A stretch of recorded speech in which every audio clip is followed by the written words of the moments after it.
Hello, dear students. So, this is the last video of the chapter, The Portrait of a Lady. And today we are going to start from this paragraph.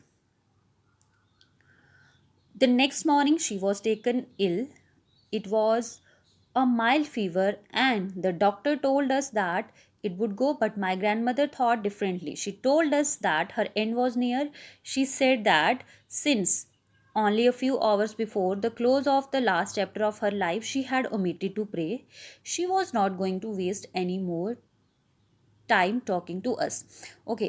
तो यहाँ पे इस paragraph में क्या बोला है, narrator कह रहे हैं कि क्योंकि उन्होंने क्या किया था, शाम के टाइम पे जिस दिन वो अब्रॉड से वापस आए हैं तो ग्रैंड मदर ने अपनी प्रेयर्स ना गाकर सिंगिंग करी थी। तो अगले ही दिन उसकी नेक्स्ट मॉर्निंग क्या होता है, वो बीमार पड़ जाती हैं एंड उनको हल्का सा फीवर होता है और डॉक्टर ये भी कहता है कि ये हल्का फीवर है एंड ये ठीक हो जाएगा। लेकिन ग्रैंड मदर की कुछ और ही थिंकिंग थी, उनका कुछ और ही मानना था। वो कह रही थी कि नहीं, कि अब मेरी डेथ होने वाली है, मेरा एंड नियर है। तो साथ में वो ये भी कहती हैं क्योंकि भाई मैंने क्या किया है पहले ही, अब मेरी डेथ होने वाली है और मैं अपना टाइम ऑलरेडी वेस्ट कर चुकी हूँ ये सिंगिंग वगैरह करके, तो मैं और अपना टाइम वेस्ट नहीं करना चाहती आप लोगों के साथ बातें बातें करके। We protest, but she ignored our protest. She lay peacefully in bed, praying and telling her beads. Even before we could suspect, her lips stopped moving and the rosary fell from her lifeless fingers. A peaceful pallor spread on her face, and we knew that she was dead. Okay. तो कहते हैं, narrator कहते हैं कि हमारा protest किसके regarding किया कि नहीं, कि आप ये मतलब ठीक हो जाओगे, आप ये जो कह रहे हो कि एंड नियर है, तो ऐसा कुछ नहीं है। लेकिन दादी ने उनकी एक नहीं सुनी, तो वो चुपचाप से अपने बेड पे लेट गई एंड वही जिस तरह वो अपनी बीड्स जो थी, वो माला के जो ठीक है उसके बीड्स हैं, उनको वो रिसाइट कर रही थी। नरेटर कहते हैं कि इससे पहले कि हम कुछ सस्पेक्ट करते, तो तभी क्या होता है, सडनली उनके जो लिप्स बेसिकली उनके लिप्स से जो थे वो इनऑडिबल वे में मूव करते रहते थे, तो लिप्स उनके मूव करने स्टॉप कर देती हैं एंड उनके हैंड से वो रोजरी की जो वीड्स थी, माला थी, वो स्ट्रिंग वो गिर जाती है और एक पेल सा colour, paler hair means unhealthy और पेल अपीयरेंस जो है उनके फेस पे स्प्रेड हो जाती है एंड उन सबको पता चल गया कि भाई अब ग्रैंड मदर जो हैं वो डेड हो चुकी हैं। Now this paragraph, we lifted her off the bed and, as is customary, laid her on the ground and covered her with the red shroud. After a few hours of mourning, we left her alone to make arrangements for her funeral. In the evening, we went to her room with the crude stretcher to take her to be cremated. The sun was setting and had lit her room and veranda with a blaze of golden light. We stopped halfway in the courtyard, all over the veranda, and in her room, right up to where she lay dead and stiff wrapped in the red shroud. Thousands of sparrows sat scattered on the floor. There was no chirping.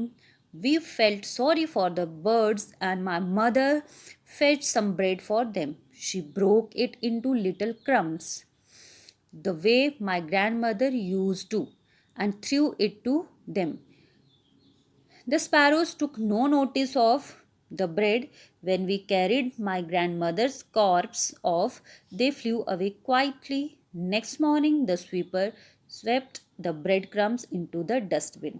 Okay, fine.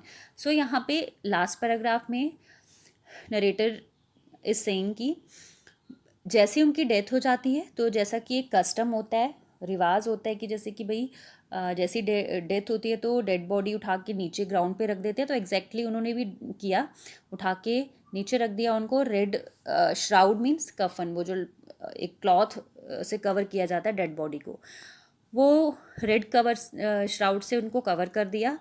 फिर कुछ देर की मौन, MOURN means grief show करना, जब death हो जाती है सब वो रोते हैं, ग्रीफ शो करते हैं, दैट इज़। तो आफ्टर मॉर्न कुछ देर के लिए कुछ टाइम के लिए उन्होंने वो ग्रीफ शो किया एंड देन फिर वो उठ के चले गए कुछ ठीक है, लास्ट जो उनके जो फ्यूनरल के लिए अरेंजमेंट्स करने के लिए।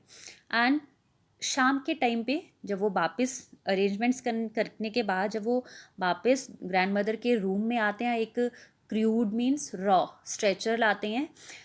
Stretcher I think you know कि एक स्ट्रेचर सा बनाते हैं जिसके ऊपर डेड बॉडी को रख के कैरी करते हैं। तो वो लेकर आते हैं। तो उस ठीक है, एट दैट मोमेंट सन जो था सेट हो रहा था and had lit her room. तो वो सेट हो रहा है और एक गोल्डन ब्राइट लाइट जो थी वो दादी के रूम में पड़ रही थी। We we stopped halfway in the courtyard. Khushwant Singh कहते कि हम क्या हो गए, जैसे उनको वहाँ से कैरी करके ले रहे थे तो हम कोर्टयार्ड के हाफ वे में, आधे रास्ते में रुक गए। और क्या देखा उन्होंने कि थाउजेंड्स ऑफ स्पैरोज जो थी वो फ्लोर पे यहाँ वहाँ बिखर के बैठी हुई थी। There was no chirpings, but usually जो स्पैरोज थी जब फीड होने आती थी वो चेरिप करती थी, बट आज वो बर्ड जो थी बिल्कुल भी चेरिप नहीं कर रही थी।